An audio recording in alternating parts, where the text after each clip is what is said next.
नमस्कार दोस्तों। तो आज ये जो क्वेश्चन है इन टेक्स्ट क्वेश्चन है एनसीईआरटी का 2.7। बच्चों को टफ लगता है बिल्कुल आसान, बट क्योंकि बच्चों की डिमांड है कि इस क्वेश्चन का सोल्यूशन सर करके दो, तो मैं आपको ये क्वेश्चन का सोल्यूशन करके देता हूँ बिल्कुल इजी वे में। ठीक है, so let us see Henry's law constant for CO2, मतलब कि आपको हेनरीज लॉ कांस्टेंट दिया हुआ है किसका, CO2 का।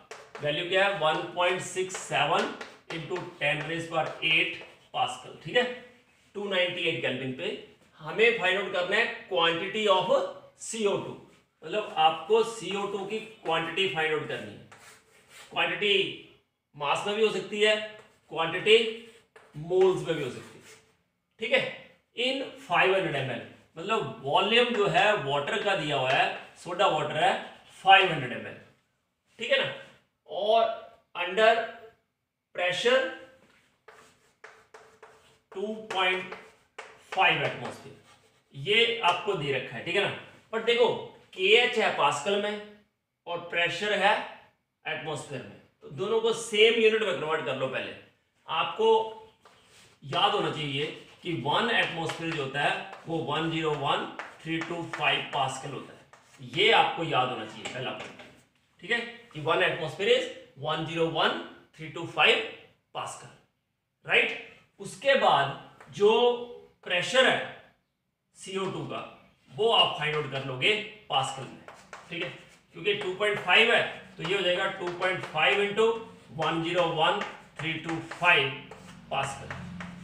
लाइटिंग तो ठीक है ना, हाँ ठीक है, ओके। तो ये प्रेशर हो गया 2.5 इंटू 101,325 पास्कल, ये भी KH भी पास्कल। इसका मतलब हेनरीज लॉ कौन सा लगेगा, ना 4 फॉर्म्स, तो हेनरीज लॉ की कौन सी फॉर्म लगेगी यहाँ पे, pressure of CO2 equal to KH of CO2 into mole fraction of CO2। ठीक है, तो सबसे पहले इस फॉर्मूले को यूज करके हम मोल फ्रैक्शन निकालेंगे। यहां तक मुझे लग रहा है किसी को प्रॉब्लम नहीं आती है कि मोल फ्रैक्शन ऑफ CO2 आ जाएगा अपना pressure of CO2 divided by KH of CO2। ठीक है ना, प्रेशर ऑफ CO2 पास्कल में कन्वर्ट करके आ गया अपना ये वैल्यू। ठीक है, और जो KH है वो आ गया 1.67 इंटू 10⁸, ये भी पास्कल और ये भी पास्कल। तो फिर मोल फ्रैक्शन पता है ना डायमेंशनलेस होता है, इसलिए हमने ऐसा किया। ठीक है ना, तो इन दोनों को करने के बाद जो वैल्यू आती है वो मैंने पहले से कैलकुलेट करके रखी है।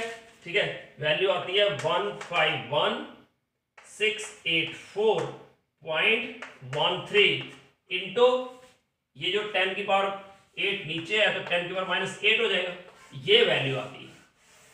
ठीक है, इसको हम और मॉडिफाई कर सकते हैं। अगर मैं डेसिमल को इधर ले आऊं, साइंटिफिक नोटेशन में लिखूं 1.51684, 13 लिखने की जरूरत नहीं है, तो कितने डेसिमल गया 1 2 3 4 5 डेसिमल गया, तो इनटू क्या हो जाएगा 10⁵, तो इसका मतलब वैल्यू आ जाएगी 1.51684 इंटू 10⁻3। ये जो है ना ये मोल फ्रैक्शन आया CO2। यहां तक कोई डाउट नहीं होगा मुझे लग रहा है, यहां तक क्लियर है। आपने क्या किया, KH लिया और पार्शियल प्रेशर लिया CO2 का, बट CO2 का और KH का जो यूनिट है पास्कल है, तो इसको एटमॉस्फेयर को पास्कल में कन्वर्ट किया। इतना सा ट्रिक है यहां तक। ठीक है ना, उसको एटमॉस्फेयर में रहने दोगे तो प्रॉब्लम आ जाएगी। ठीक है ना, क्योंकि मोल फ्रैक्शन होता है डायमेंशनलेस, तो जो प्रेशर का यूनिट होगा वही KH का यूनिट होगा, याद रखना। ठीक है, तो उस तरह से हमने मोल फ्रैक्शन निकाल लिया। ठीक है, ये वैल्यू हमें भी चाहिए आगे। ठीक है ना, अब हमें मोल फ्रैक्शन से हमें फाइंड आउट करना है, बोलो क्या फाइंड आउट करना है, नंबर ऑफ मोल्स। तो अब हम मोल फ्रैक्शन से स्टार्ट करेंगे। यहां तक का फंडा हो गया क्लियर है ना। Mole fraction of CO2 is equal to 1.51684, 13 को हमने निगलेक्ट किया है, रखना होगा तो रख लेना भाई, इंटू 10⁻⁴ -3 है ना, -3, ठीक है। अब मोल फ्रैक्शन क्या होता है, number of moles of CO2 over number of moles of CO2 plus number of moles of water, ये होता है ना मोल फ्रैक्शन। अच्छा, that is equal to 1.51684 into 10⁻³ अब देखो मोल फ्रैक्शन इतना कम है, इसका मतलब CO2 के जो नंबर ऑफ मोल्स है वो तो मिनिमल होंगे, इसका मतलब number of moles of CO2 is very very less than number of moles of water. So number of moles of CO2 in comparison to water is neglected. इसको neglect नहीं कर सकते क्योंकि वो अकेला ही है, बट अगर उसको ऐड किया है वाटर में तब हम नेग्लेक्ट कर सकते हैं। कंपैरेटिव कि 1000 रुपया हो आपके पास, 1,00,000 रुपया हो और 1 रुपए की कीमत उसके आगे 0, बट हो ही ना कुछ भी तो 1 रुपये में बहुत होता है, ठीक है ना, वो चक्कर है। ऐड किया ना तो वाटर के मोल्स तो बहुत ज्यादा है as compare to carbon dioxide, इसलिए कार्बन डाइऑक्साइड को नेग्लेक्ट किया। और कैसे पता चला हमें, क्योंकि मोल फ्रैक्शन जो है बहुत कम आ रहा है, ठीक है ना। ओके, तो that is equal to this, ठीक है। ये यहां तक कोई डाउट? ओके, तो अब वाटर के मोल्स चाहिए हमें, सबसे पहला काम। अब आपको पता है कि वॉल्यूम जो है वाटर का है कितना, 500 ml, ठीक है। तो मास ऑफ वाटर भी क्या जाएगा, 500 ग्राम। क्यों? क्योंकि density of water is taken as 1 gram per ml। Density दी नहीं हो तो स्टैंडर्ड लेते हैं, टेम्परेचर नहीं दिया हो तो स्टैंडर्ड कंडीशंस देते हैं, ठीक है ना। जो भी नहीं दी हो चीज उसको स्टैंडर्ड ले लेते हैं। ओके, तो ये आ गया मोलर मास ऑफ वाटर, सबको पता है कितना होता है, 18 ग्राम पर मोल, जरूरत ही नहीं है करने की। तो यहां से 500 ml में कितना वाटर हुआ, 500 ओवर 18, ठीक है ना। तो 27 पॉइंट, ये आएगा 27.78 मोल्स, ठीक है। ये वाटर के मोल्स आ गए। तो यहां से कर दो रब, यहां से, ठीक है, यहां तक आ गया। अब आपको क्या चाहिए बताओ।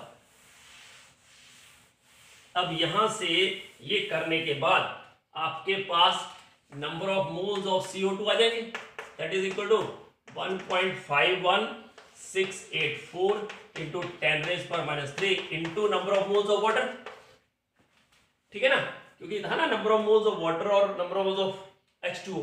अब H2O के मोल्स आ गए आपके पास, H2O के मोल्स पुट कर दो, कितने हैं, 27.78। तो number of moles of CO2 जो है ये मल्टीप्लाई करके जो है जो वैल्यू आती है वो आती है अपने पास 42.14 इंटू 10⁻³ इतने मोल्स कार्बन डाइऑक्साइड के आए। अब अगर हमें मास चाहिए हो, अब नंबर ऑफ मोल्स क्या होते हैं, mass of CO2 over molar mass of CO2 equal to 42.14 into 10⁻³ that implies mass of CO2 in gram equal to 42.14 into 10⁻³ into molar mass of CO2। तो CO2 का मोलर मास निकाल सकते हो, 44 होता है वैसे, बट अगर आपको नहीं पता है तो कार्बन का हो गया 12 और 16 हो गया फ्रॉम ऑक्सीजन, तो ये आएगा 44 ग्राम पर मोल, ठीक है। इसका मतलब mass of CO2 is equal to 42.14 into 10⁻³ into 44, ठीक है।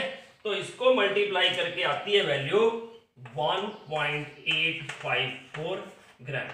तो इतना होगा quantity of CO2 in 500 ml of soda water।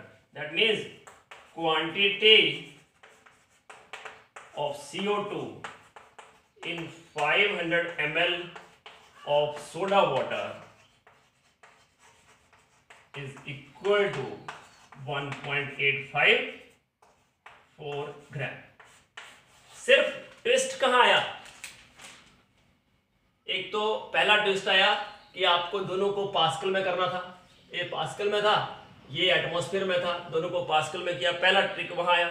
दूसरा, मोल फ्रैक्शन बहुत ही कम था, इसलिए हमने CO2 के moles in comparison to water neglect कर दिए, दूसरा ट्विस्ट आया। तीसरा, जब नंबर ऑफ मोल्स आ गए तो मोलर मास से मल्टीप्लाई करके हमने मास निकाल लिया, दैट्स इट। और वाटर के मोल्स कितने होंगे? जो 500 ml सोडा वाटर में मोल्स होंगे। और यहां पे ट्विस्ट ये आया कि 500 ml को हमने 500 ग्राम लिया। क्यों? क्योंकि वाटर की डेंसिटी 1 ग्राम पर ml होती है, तो जितने ml होंगे उतने ही ग्राम होंगे। उससे हमने वाटर के मोल्स फाइंड आउट कर लिए। कर लोगे? कोई डाउट होगा तो आप कमेंट सेक्शन में लिखना, किसी और क्वेश्चन में डाउट होगा तो लिखना, I will make the solution of that question and send it to you, upload in the YouTube. Okay, thank you very much for watching this video. Do like, subscribe and share my channel. God bless you all. Happy learning.